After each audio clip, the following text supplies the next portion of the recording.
Awesome. Welcome to the Myrna Method live stream. I'm registered dietitian Myrna Haag. In this video, I'm super excited to bring to you. There's a lot of misconceptions out there on diabetes. And by the way, it's an epidemic. So it's pretty serious stuff out there. But people are confused as to what causes it, can you get rid of it? And I really wanted in this video to just nail it for you guys. I want to talk about the pathology of the disease. I want to show you what causes it. And really the whole gist of type 2 diabetes is insulin and sugar have been given this rap as if they're the ones causing the disease. And what I want to show you in this video is that is not the case. And it could very well be why it is an epidemic, because I think we're chasing down the wrong rabbit hole. And as a dietitian, I have patients, obviously, that come to me with type 2 diabetes, because that's what clinical dietitians do. And I have been able to reverse it. People are like, oh, well, you can't reverse type 2 diabetes. Yes, you can. And I want to show you in this video how that's done. So Sam, if you will throw down on the PowerPoint, let's get this thing on the road. Okay. All right. Are we on it? Yeah. Okay. Sugar does not cause type 2 diabetes. And a lot of people are like, oh, what? Yeah. It's definitely a culprit. Same with insulin, and they're key players, but they're not at the root cause of the disease. And if you want to reverse a disease, then really you have to understand the root cause. And that's what we're going to do right now. So let's talk about what is diabetes. Diabetes is when muscle cells and certain brain cells do not have access to sugar. That's it. They don't have access to sugar.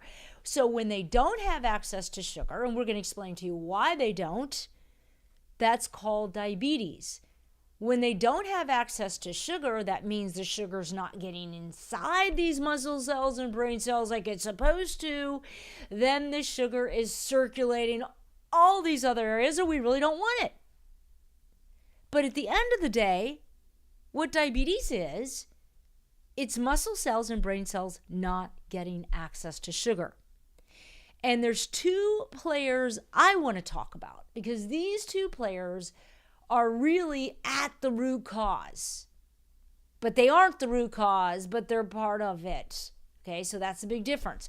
And that's insulin, which is a hormonal key. And I think of it as a key because insulin is super important into allowing sugar into the muscle and brain cell. And then there's the insulin receptor site. So there's the insulin receptor site and there's the hormone insulin.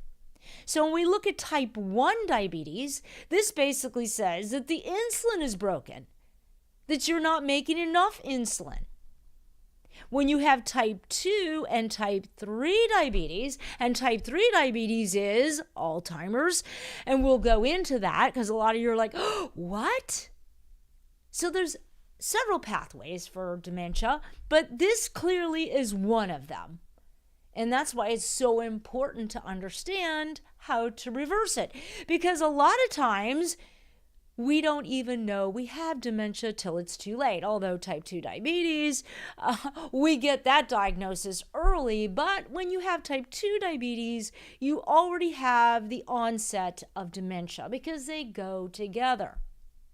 So type 2 diabetes and type 3 diabetes have to do with the insulin receptor sites being broken. It has to do with the insulin receptor sites. So you're making plenty of insulin, but the receptor site that the insulin attaches to allow the sugar into the cell becomes disabled. So this receptor site has something in it that blocks the insulin from being able to allow the sugar into the muscle cell, and the same thing for the brain cell. So type 2 and type 3 diabetes have to do with broken receptor sites, the actual receptor site that insulin attaches to. Type 1 diabetes has to do with the insulin itself. You just don't make enough insulin, and your receptor sites could be just fine. Although you can have type 1 and type 2 and type 3 diabetes. So you can have all three. But let's now dive into a little more detail about how we get to type 2 and type 3 diabetes, how these receptor sites become broken. And I do want to mention, prior to type 2 and type 3 diabetes, we get insulin resistance. And all insulin resistance is type 2 and type 3 diabetes maybe a decade before. All insulin resistance is just less receptor sites broken. So when you have insulin resistance, that's saying that it's the same as type 2 and type 3 diabetes, but it's not yet as a diagnosis. Well, I guess it could be. I'm going to show you some lab tests where it actually is, where we have people with insulin resistance that are already type 2 and type 3 diabetics. But let's get to that later. So let's talk about the pathology of the disease. So every time you eat a carbohydrate, it breaks down to glucose. So you have the glucose going into the bloodstream. And the main purpose of the glucose is to get inside muscle cells and get inside brain cells. So muscle cells and brain cells are just huge consumers of sugar, of glucose. So glucose is the sugar that's in the blood. So immediately when that glucose gets in the blood, it triggers the pancreas to release insulin. So the pancreas releases insulin, and this insulin's job is to go to the insulin receptor site on the muscle cells, go to the insulin receptor site on the brain cells, and when that happens, that insulin talks to some messengers in the cell, and that's where we get the messages that tells the cell to bring up the transporter. So as soon as insulin attaches to the receptor site, up comes the transporter. And the transporter then allows the glucose to enter the cell. And that is how it's supposed to work.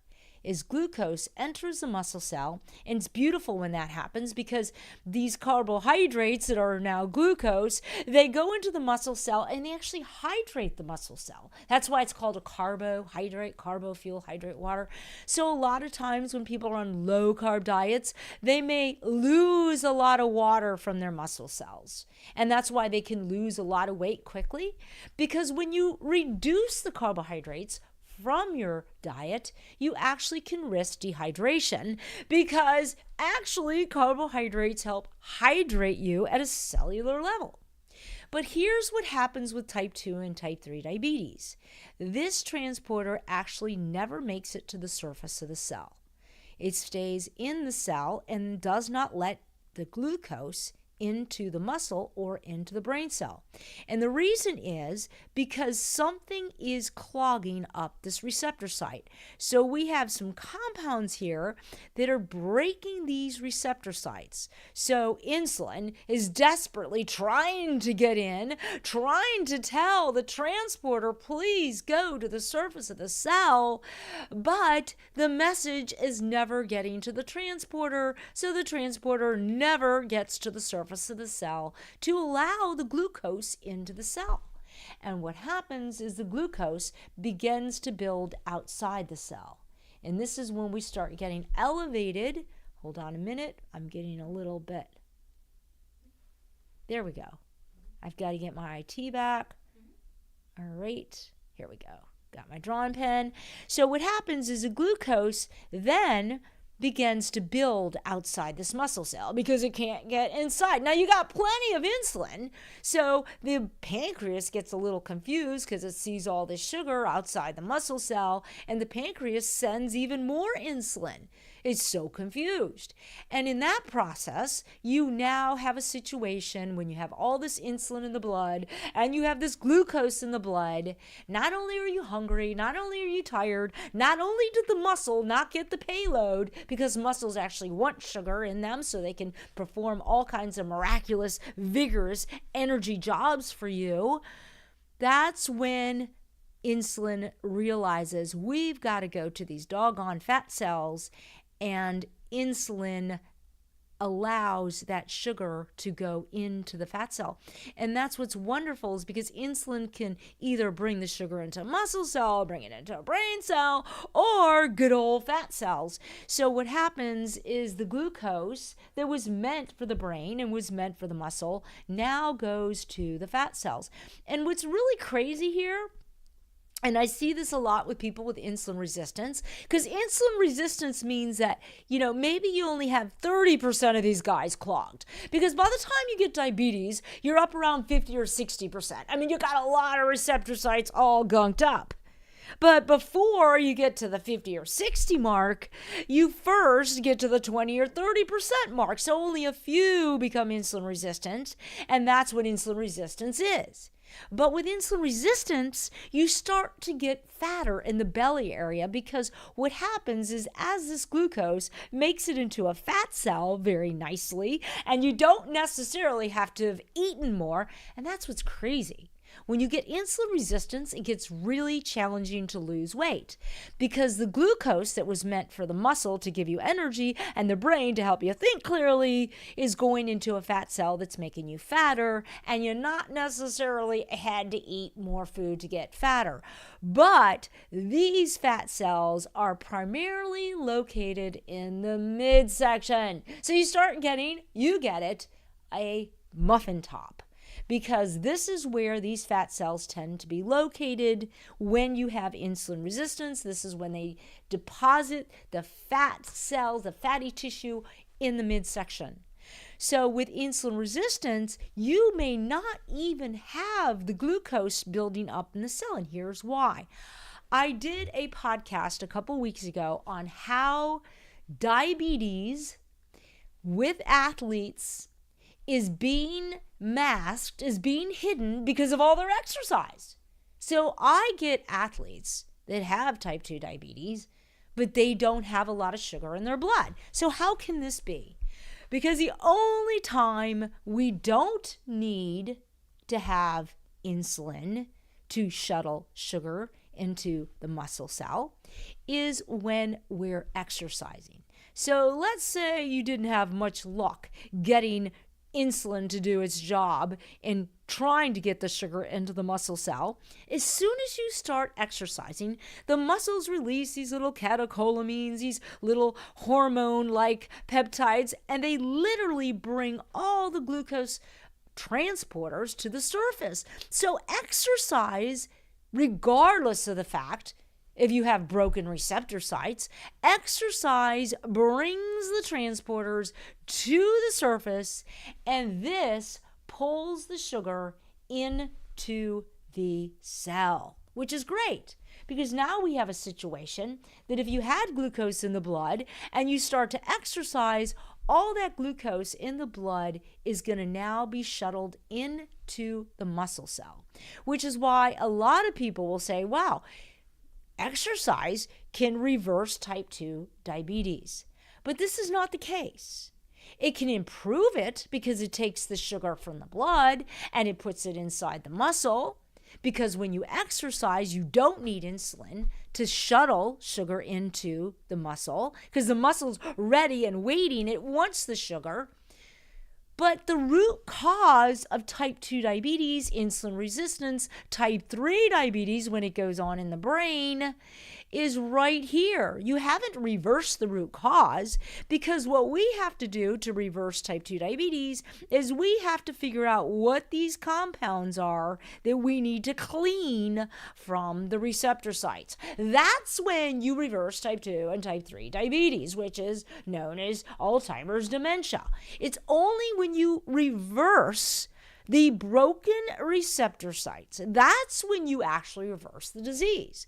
So when we look at the blood sugar, that's not really a true measure of the disease. If we look at the amount of insulin in the blood, these are just symptoms. Just because you have a lot of insulin and sugar in the blood, it just means you got a problem. Because insulin and sugar in the blood tell me, when you have a lot of it, yup, you probably got a lot of these receptor sites not doing so well. You've got a lot of brokenness. So what happens is that these athletes go exercise every day, and they're moving the sugar from the blood into the muscle. They have a lot of insulin as well, and a lot of times this can make them hungrier, it can be harder to lose weight. So a lot of insulin in the blood does cause a lot of issues, but it's not the root cause of the disease, and it could very well be why we're not able to fix it and why it's an epidemic. Is because we're giving people the wrong diets and we're focusing on the players, insulin and sugar, but not the main culprit. So with this situation, which I'm going to show you a little later in some lab studies from some patients, is a lot of times people can have a lot of insulin resistance and be very close to getting diabetes and have a low glucose in the blood. In fact, when they go to the doctors, they're like, wow, your A1C, which is the measure of the glucose in the blood, is low, because they're physically active. But they have a very high diabetes situation going on. So let's get down to the root cause of the disease. What is actually causing these receptor sites to be broken? The root cause of the disease, and I hope you're sitting down when I tell you this, because I'm sure a lot of diets you're doing right now isn't going to make sense, because you're like, oh, wait a minute. I was told to eat foods with the very thing that you're telling me causes type 2 diabetes. Once again, I want to say, yes, sugar's a problem and insulin's a culprit once these get broken, but they're not the root cause. So what is causing the receptor sites that insulin so desperately wants to connect to tell the cell to let the sugar in? Are excess fatty acids.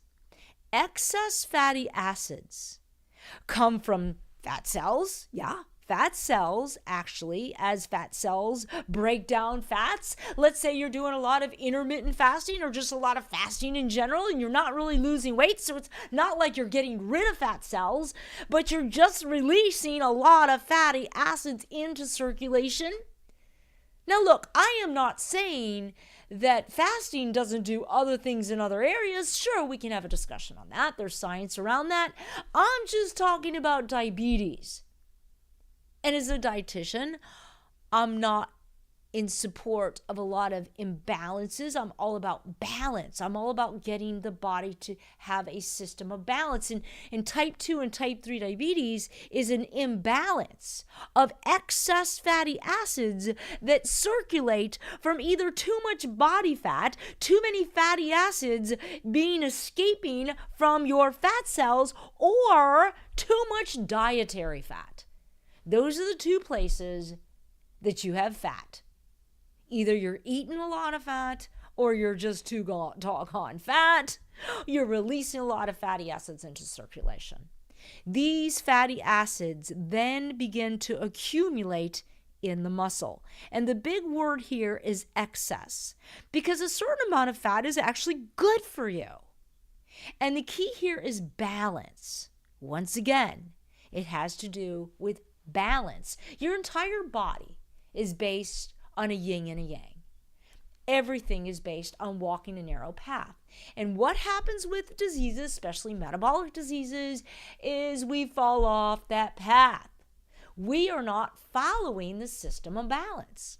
And this clearly is the case with type 2 and type 3 diabetes. These excess fatty acids then become a different type of fat called a ceramide. These excess fatty acids, they come from just innocent fats that you're eating. I'm talking about healthy fats, although the saturated fats tend to contribute to ceramides more so. But excess fatty acids, period.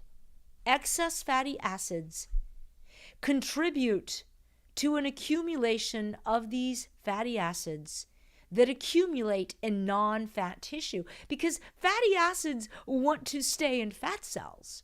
They don't want to accumulate in other peripheral cells like muscle cells. And when they do enter muscle cells in excess, they then become a ceramide fat. And it's these ceramide fats that actually are responsible for going and clogging up these receptor sites, because ceramide fats get into the cell membrane. We're going to talk a little bit more about these ceramides because they contribute to a lot of other diseases, because we all know the trail, right? We get type 2 diabetes, and then we're susceptible to kidney disease, and then we're susceptible to heart disease, and all of these diseases all seem to swirl around in the same panel. And it's no accident. And to the extent these ceramides may be a contributing factor, I think we really need to have more investigation. So let me just clear up, because I know a lot of you are probably shaking your heads. A lot of my patients do when I talk about type 3 diabetes. They're like, I've never heard of type 3 diabetes. Well, I just did a PubMed search. PubMed is short for public medicine, which you could do the same on your browser. I type in PubMed, type 3 diabetes, and you will see thousands, if not millions, of studies that all say kind of the same thing. Alzheimer's disease is type 3 diabetes. Is Alzheimer's disease a type 3 diabetes? A review. Type 3 diabetes and its role implications in Alzheimer's.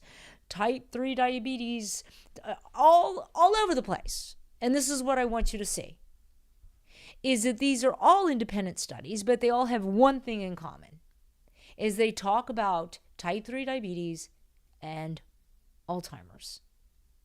So what, if you pulled up any one of these studies, and I did here, so we could look at one. Alzheimer's disease is type 3 diabetes, a common pathological mechanisms between Alzheimer's disease and type 2 diabetes. So they're saying yes. It's a pathophysiological connection, people. Gotta get that. Meaning if you got one, the path for the other is going to be very similar. So what this study basically says, and I highlighted, that the research findings are presented to underline the vital role that insulin plays in the brain's neurotransmitters, homeostasis of energy, as well as memory capacity.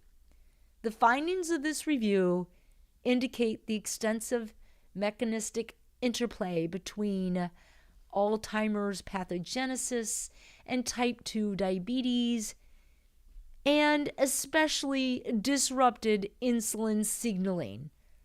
Alzheimer's disease and type 2 diabetes are interlinked with insulin resistance, neuroinflammation, oxidative stress, advanced glycation products. Advanced glycation products, very interesting. I got to have a podcast on that one. Mitochondrial dysfunction, metabolic syndrome. Basically, and also, let's not forget, beta amyloid, tau protein, amylin. These are all plaques in the brain, which is part of that Alzheimer's, part of that dimension.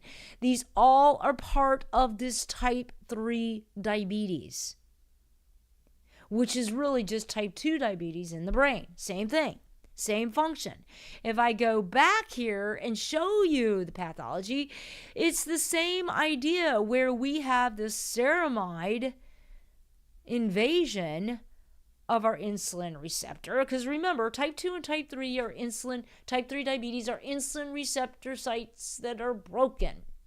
insulin and sugar are just players. They're just players. They're not the root cause.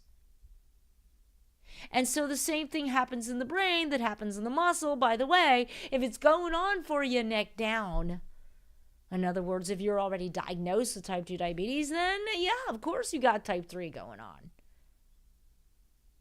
Body doesn't just stop from the neck down, right?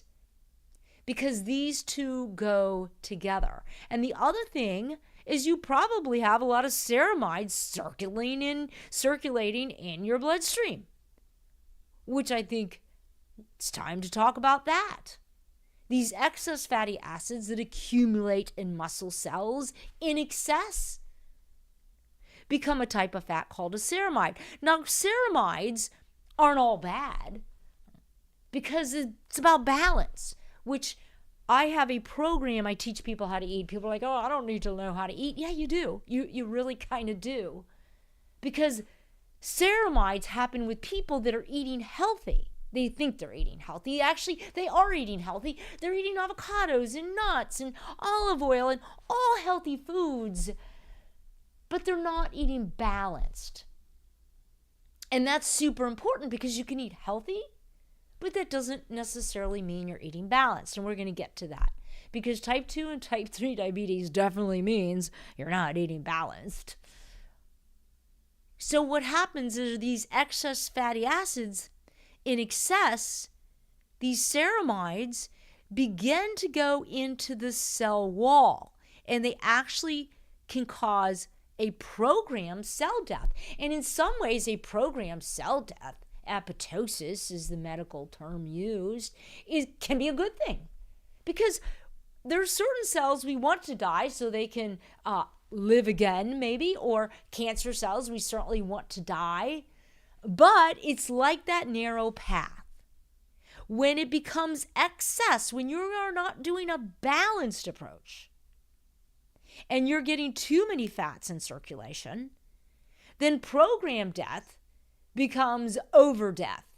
And it begins to get into the cell wall, which is where the insulin receptor site is, and it begins to corrupt messaging.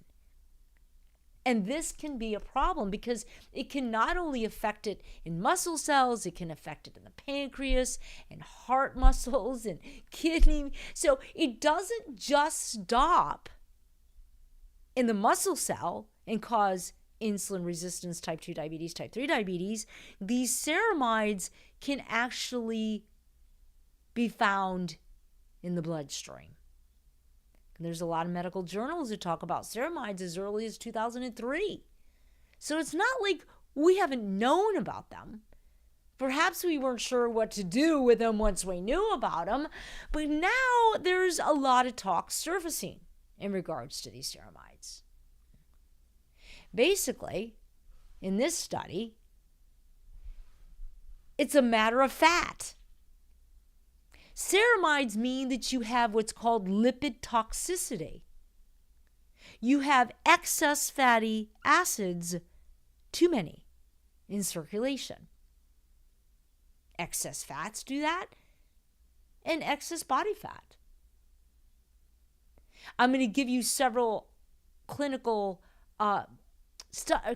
situations with some patients. We're going to show you some labs. I'm going to explain what's going on with them, and I'm going to give you an athlete, and I'm going to give you a non-athlete, and you're going to see that the diet is what contributed to this. Because obviously, if you lose a lot of body fat, I should say, if you lose a lot of body fat and you burn up a lot of these fat cells, yes, of course your insulin resistance and the diabetes gets better. Why is that? Because you got rid of a lot of fat. Because the root cause of type 2 and type 3 diabetes is too much fat. So yes, when people drop 40, 50 pounds and they go, wow, look at this, I don't have type 2 diabetes anymore. It's temporary if you don't fix the diet. But yeah, sure, your labs are going to be really showing up nicely because you had a lot of millions of fat cells you just got rid of. So now you have less circulating fatty acids. That's it, point and simple. Because when you lose body fat, you lose fatty acids. So this study talks about it's a matter of fat. I love that, right? Because it just like so to the point. And this abstract says, in the highlighted area, excess fatty acid accumulation in non-adipose tissue. Adipose means fat, guys. So let's put fat in there. Excess fatty acid accumulation in non-fat tissue. A muscle is a non-fat tissue. A fat tissue is an adipocyte. A fat tissue is actually a tissue designed to store fat. Muscles are designed to carry fats, but not really store them in excess. And the highlighted area in the study clearly explains excess fatty acid accumulation in non-fat tissue is a hallmark of metabolic disease. By the way, type 2 and type 3 diabetes are metabolic diseases. When elevated lipid levels, lipid is just a fancy word for fat, when elevated fat levels exceed the cell's capacity to store or utilize these fatty acids, a lipid toxic response, which is just another way of saying fat toxic response, happens. It's characterized by a destruction of the organelle's membranes. That's up where the receptor site lives, is in the membrane of the cell. It activates stress pathways. Yes, it does. It releases what are called reactive oxygen species. This causes more inflammation, and it can cause cell death, which is what apoptosis is. This review focuses on the mechanisms of which fat overload causes non-fat cell death and contributes to the pathogenesis of obesity and diabetes. And at the bottom highlighted area of this study, it says, when fatty acids and their metabolites, which are the ceramides, play a key role in membrane structure, intercellular signaling, and energy homeostasis, it's the accumulation of these excess fats in these organs that cause cell dysfunction and cell death. So it actually kills tissue in where these ceramides begin to go and accumulate. This process, this lipid toxicity, has been implicated in B cell loss. What is B cell? Well, B cell happens in the pancreas, and that's where you make insulin. So basically, they're saying that type 2 diabetes is implicated in B cell loss, which means the beta cells in the pancreas that create insulin loss as well. So type 2 diabetes can actually contribute to the damage of the insulin in the pancreas and contribute to type 1 adult onset diabetes because it causes cell death. It also increases the progression of type 2 diabetes and the pathogenesis of a diabetic complication through the loss of heart muscles, liver muscles, kidney muscles, and endothelial cells, which are the actual arteries themselves. So a matter of fat is all about excess fats in circulation. So just to drive the point home, it's about ceramide balance. And when these fat toxicities, when these excess fatty acids begin to accumulate in excess, that can happen because maybe you're just 40 or 50 pounds overweight and you're doing a lot of fatty foods and you keep gaining weight. You have a lot of excess fatty acids. There's no way you can't. The question is how much ceramide intrusion do you have? So basically, fats cause inflammation, but also fats in the right balance and the right types of fats can decrease inflammation. So it's really about balancing the macronutrient fats, which goes right back to your diet. So I want to talk about the balance of ceramides. I'm not going to get real deep into this, but ceramides in this study, the study says the roles and therapeutic targeting of ceramide metabolism in cancer. And what this study talks about is ceramides is a class of sphingolipids. That's just the type of fat it is. Sphingolipids, there are different species of fats, one of them being a ceramide.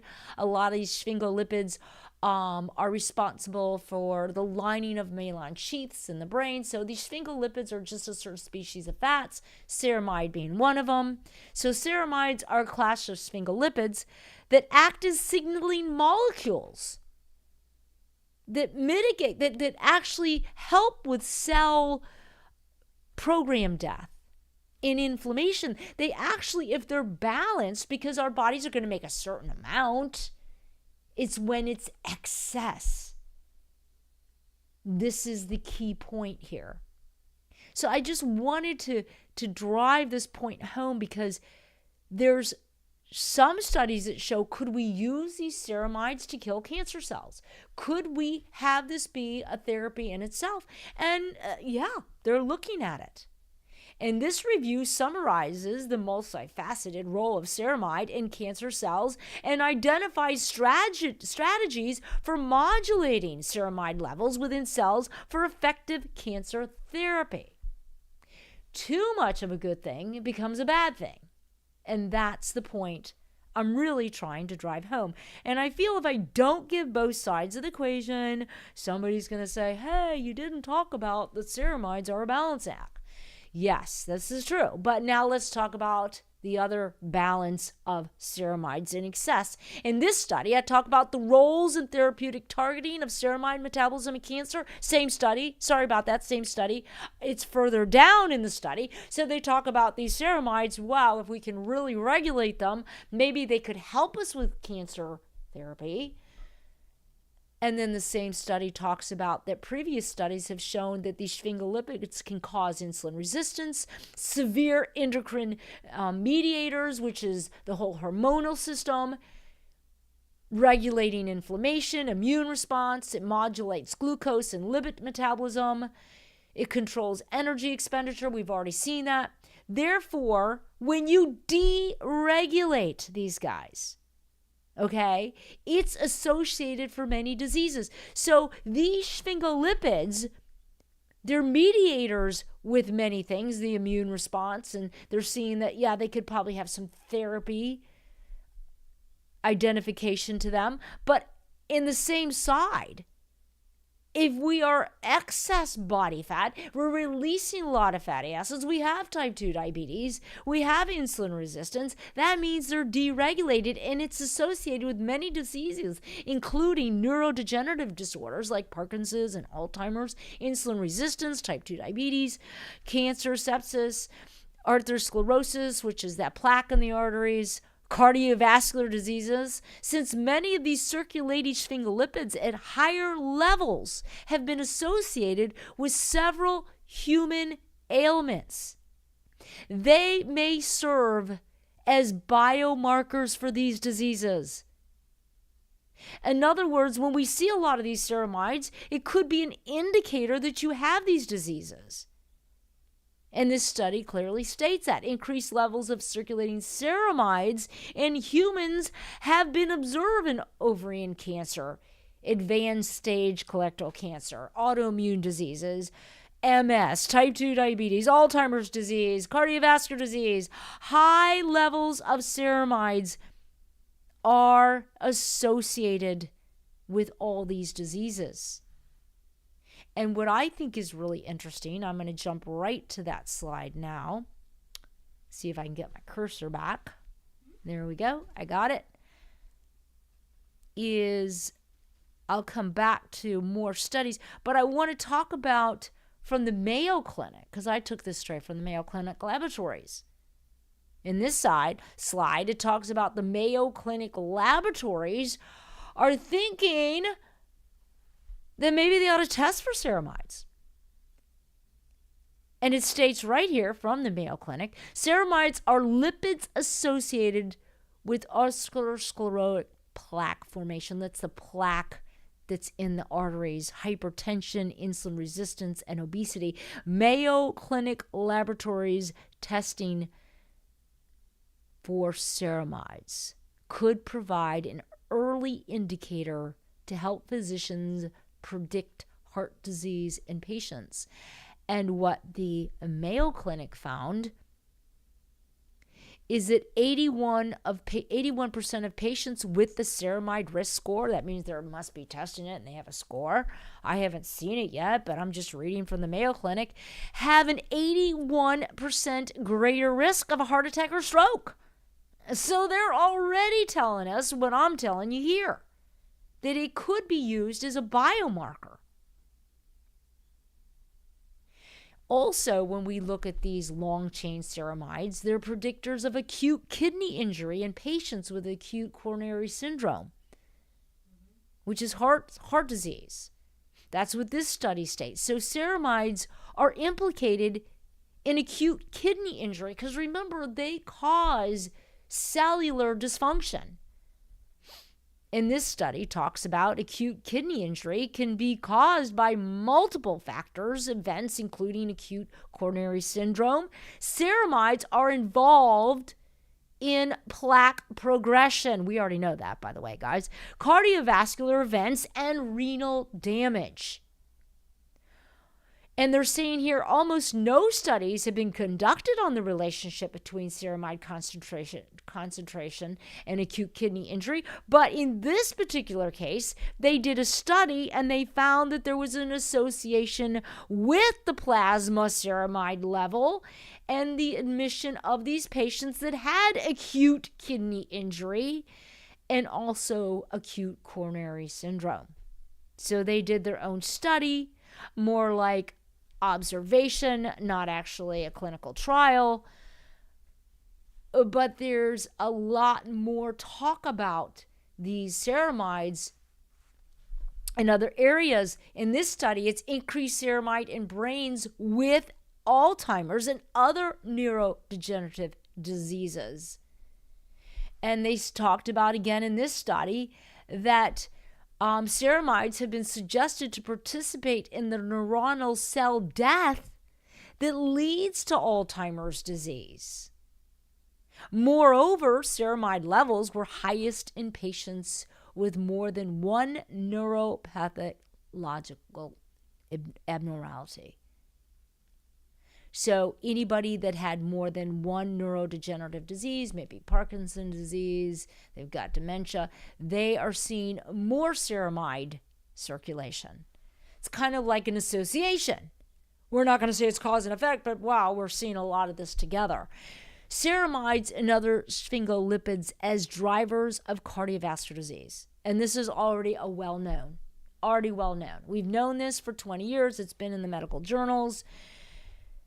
The metabolism, if you look in the green highlighted area, the metabolism of these fats produce bioactive intermediates, which are these ceramides, that disrupt cellular function and survival. Compelling body of evidence suggests the sphingolipids as ceramides account for much of the tissue damage in these cardiometabolic diseases. In humans, ceramides, which means ceramides in the bloodstream levels, are proven to be accurate biomarkers of adverse cardiovascular disease outcomes, which means why Mayo Clinic is thinking, yeah, maybe we should be testing for these. So let's talk about testing for diabetes, and then we'll do kind of a review of everything. There's two ways you test for diabetes.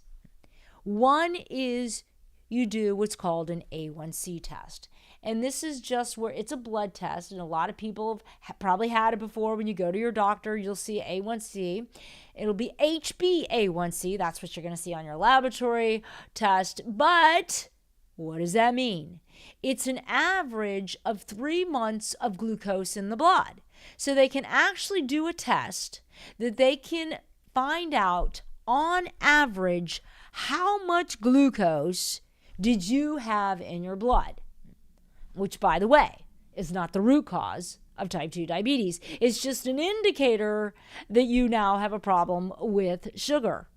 You have a problem with sugar because you have a fat problem. That's the true root cause of the disease. So to take out the sugar might help you for sure, but it doesn't get to the root cause of the disease. All it does is just maybe mask it. Maybe you're on a low-carb diet and you think you're doing pretty good because your A1C goes down, the doctor's happy, but it won't last. It won't last because you didn't take care of the root cause. So months and years later, all of a sudden, it's really tough for you to keep that A1C down. Then they're going to suggest the medications. Nobody's going to suggest the diet can reverse this. One more time, Myrna, because I didn't think I got that. No one's going to suggest to you the diet can reverse this. And again, your diet and lifestyle can reverse this. Now, if you have adult type 1 onset, then probably not. You can have some damage, although I've had patients that were on insulin, believe it or not, we were able to get them off medications because, not sure why, but maybe the beta cell death wasn't as serious. I'm not sure. Don't know that answer, but I'm just telling you what I'm seeing with my patients. So this is what they're using to diagnose diabetes, but it's not really a true measure. It's not a true measure. The true measure would be what's called a 2-hour glucose test because this measures the sugar response immediately. So this test means that you drink a little solution of pure sugar water. Yep, you go to the doctor's office and you drink pure sugar water from a fast. You haven't eaten all night. You're going to get this 2-hour glucose test and you drink pure sugar water. Well, let me tell you what's going to happen with pure sugar water. Let's go back to the slide so we can show it to you from the diseased place. So as soon as you ate that sugar water, all this sugar goes into the bloodstream. Super fast, by the way, because whenever you drink any kind of sugar or you to eat any kind of carbohydrate and you don't slow it down and it goes into the bloodstream super fast, which is what I do when I teach people to eat. I have a whole course on it. I have a whole live stream. That's all I do is I teach people how to balance this glucose because muscles want glucose. You can't get around that. So does the brain. So you can't do a low glucose diet. Plus, it's not really the root cause of the disease anyways. But you're in the doctor's office and you're given this glucose solution. Let me just mark all this up, pretend those are all ceramides. I'm just going to say this is what your situation looks like. And so you drink this glucose, and by the way, you're an athlete, so of course you don't have a high A1C, and you're like, doc, come on. My 3-month glucose test was, my 3-month A1C test was super low. And the doc says, yeah, but let's do a 2-hour glucose test, and let's see what you are. So as soon as you drink this, because you do have some of these receptor sites. Now, I'm not going to say that you have as many as you will in maybe 5 years, okay? Because I get athletes right away. They're like, I don't get it. Why all of a sudden do I have type 2 diabetes? I was perfect. Look at me. I'm beautiful. I have a 6-pack. I'm muscular. And, I can ride 200 miles a week on my bike. And I'm like, yeah, and you got diabetes. How about that? So what happens is this glucose, right, when you take this 2-hour test, this glucose immediately builds in the blood. And we're going to see immediately the response. We're going to be able to measure all these glucose units because if you didn't have insulin resistance, if you didn't have diabetes, well, as soon as you drank that glucose, right, then the transporter would come right to the cell and you wouldn't have glucose in your blood because it would be in the muscle where it's supposed to be. But if it doesn't happen that way for you, it's probably because you've got a lot of these guys all gunked up. Your insulin receptor sites are broken. Insulin's working just fine. Sugar is doing just what sugar does. So we can do a 2-hour glucose test and we can measure the amount of sugar in 1 hour, and we can measure the amount of sugar in 2 hours. So in 1 hour, if your glucose is high, and maybe the insulin is rushing to different muscles saying, oh my gosh, we got to find other muscles we can attach to receptor sites. So you've got this insulin running around trying to find the muscles. By the second hour, you could literally have the glucose drop down.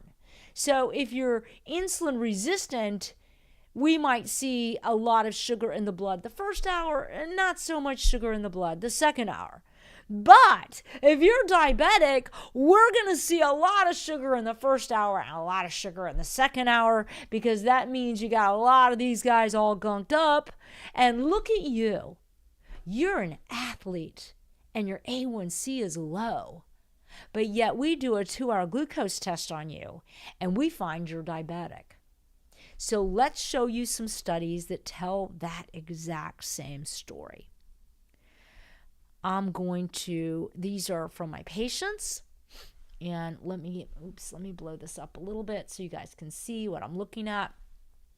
So this is a female, and she's on medication. She's on statins, which is, kind of a false positive, because I wanted to show her lipid panel.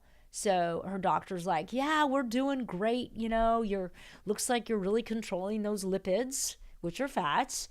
But it can be a totally different story. She could have fat toxicity. She could have total ceramide entourage. But in the sense of her medications, it looks like you're doing just fine. So let's go over here. And why she came to see me is because of this A1C. She's now a pre-diabetic. So if the A1C is 5.7 to really even 6.0, but they'll take it as high as 6.5.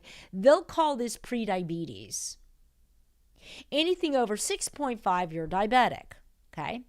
So she's really concerned because she's not overweight. She's controlling her cholesterol. She's doing everything right. She's eating nuts and avocados. She tells me I eat super healthy.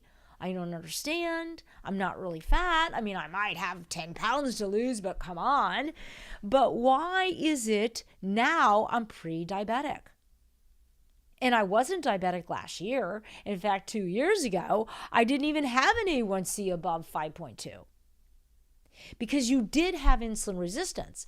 We just didn't identify it. You hadn't really clogged up enough of those insulin receptor sites to then affect the glucose in the blood. And so let me take you to the 2-hour glucose so you can understand it. So what we did is we took her fasting insulin and we took her fasting glucose. So 1 hour, her insulin was skyrocketing. So we would like that insulin to be like under 50. She's 184. Her insulin is just jamming. And then we go over here and we looked at her glucose. So her insulin is just firing away. She's got a lot of keys in her blood, right? And when we look at her 1 hour glucose, she's a diabetic. So what are the parameters? If you are anywhere from 149 to 200, you're considered pre-diabetic. Anything over 200, you're diabetic. So this is a person that is diabetic, but they're active, they're not overweight. It's not really showing up yet, like it will in a couple years. Her 2-hour glucose did come down, right? So we did see that, but she's pumping out a lot of insulin to get that job done.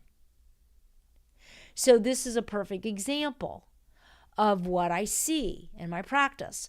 So let me give you another scenario, and I'm going to use this patient because this patient is an athlete, and I have a machine that measures body fat. So I wanted to show you what this person measured. This is a guy. He weighs 175 pounds, so he's actually at his ideal body weight. His body fat is at 17.8, and for men, if we can get you under 20, you're doing great. He's active. He has good muscle building here. So when I look at his muscle building, we want you over 100. He's 100, over 100 in everything. So he's got good muscle build. He's got a body fat that's totally acceptable. His BMI is acceptable. He's at his ideal body weight. I mean, this guy's doing everything right, okay? And he is, let's go look at his glucose test. He's also on statins for his lipids, for his cholesterol. So when I look at this guy, we see that his insulin, because with insulin resistance, with diabetes, you'll have different stages, okay? When insulin's really being pumped out, or times when insulin's not being pumped out as much. But he is eating mostly a low carb diet. So he is athletic, he's watching his weight, and he's under the misconception that you have to really control the carbs, does his intermittent fasting. He does all the right things that everybody's telling him to do out there. But what his blood work's telling me is he's a pre-diabetic. Now, I want you to look at his A1C. So let me circle that, because his A1C shows that he's beautiful. Yeah, docs are like, hey, no problem here. You're doing great. Look at that A1C. 5.3 would be a wonderful A1C. But when we do a glucose tolerance test, we find in 1 hour he's 179. So the immediate sugar reading shows me he's pre-diabetic. Now, he does drop down, but he's pre-diabetic. If he doesn't change his diet, right, maybe 3, maybe 4 years, this is going to slowly climb. Then he's going to come see me like my other patient, and he's going to be at a 5.7, and he's going to be utterly confused because he's so athletic.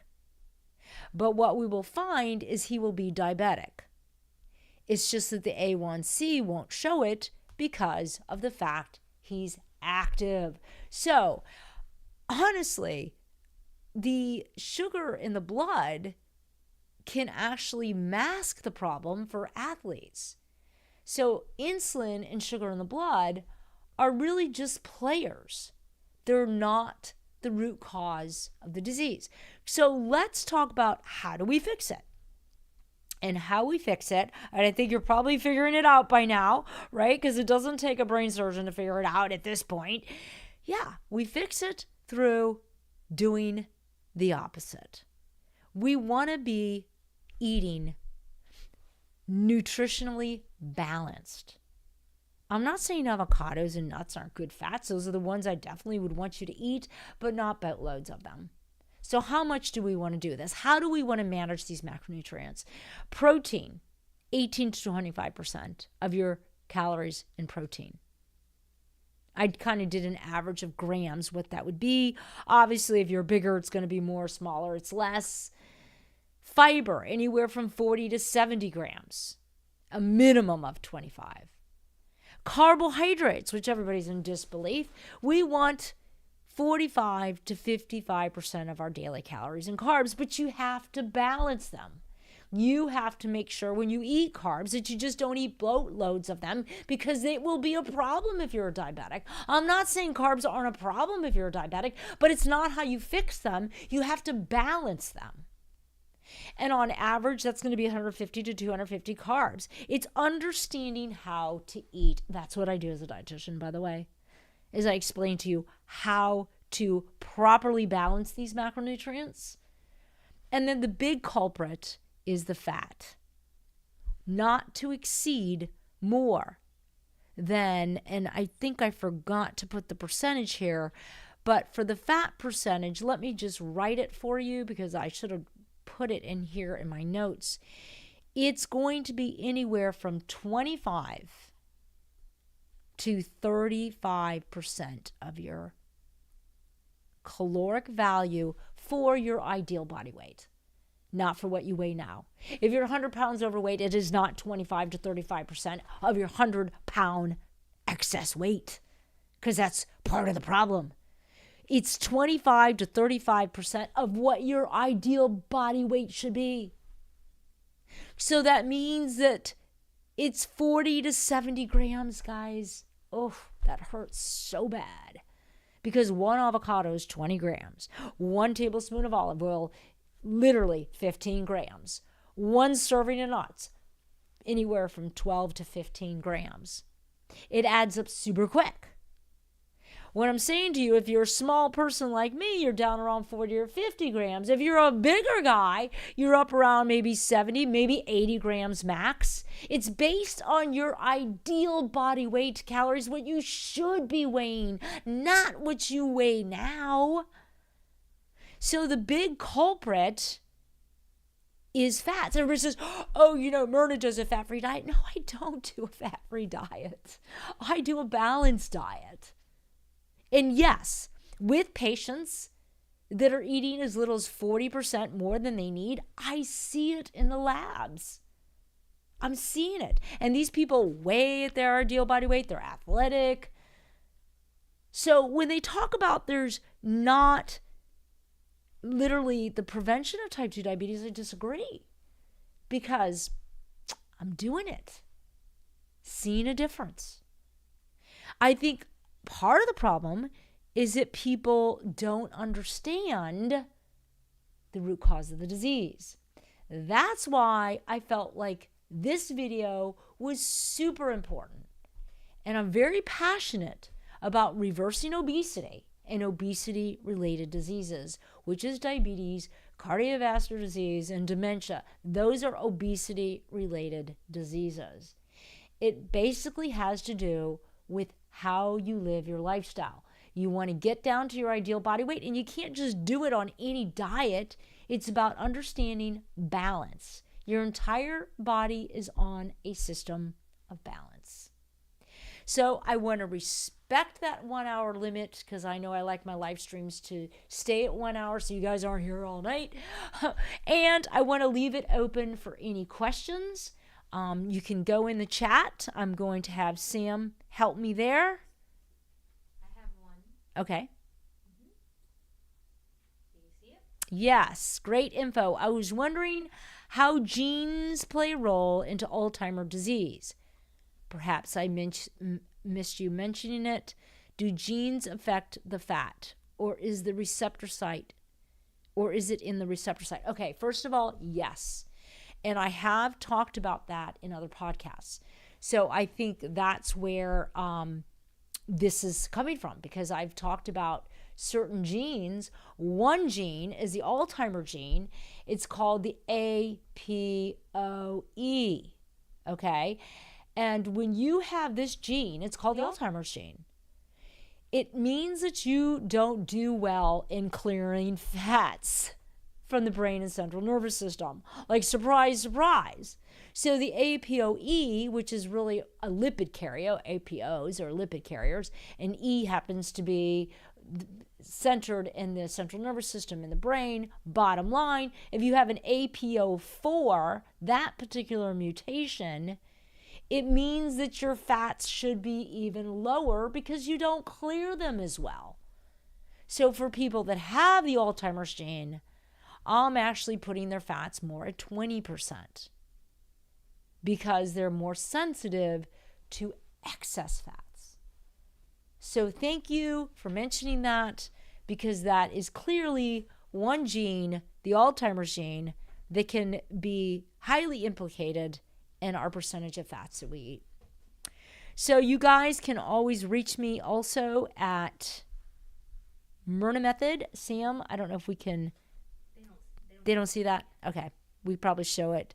Are there any other questions? No. Yeah, well, just remind everyone to like and Yep. subscribe. Like and subscribe. I'm so bad at this marketing stuff. So love what I do, by the way, but not good at like getting this marketing thing going. And also, Sam, do we want to show where they can get a hold of me on my website? Yep. myrnamethod.com. Okay, thank you guys. Hope this helped. I'll see you on the next video.